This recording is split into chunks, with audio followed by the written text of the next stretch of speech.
আল্লাহ তোমার লীলা খেলা কেউ বোঝে না মাবুদ তোমার লীলা খেলা কেউ বোঝে না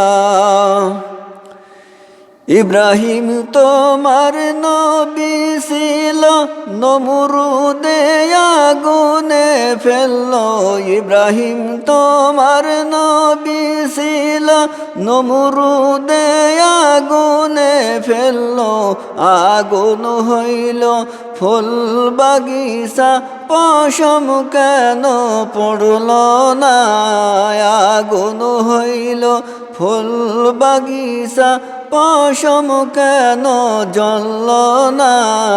আল্লাহ তোমার লীলা খেলা কেউ বোঝে না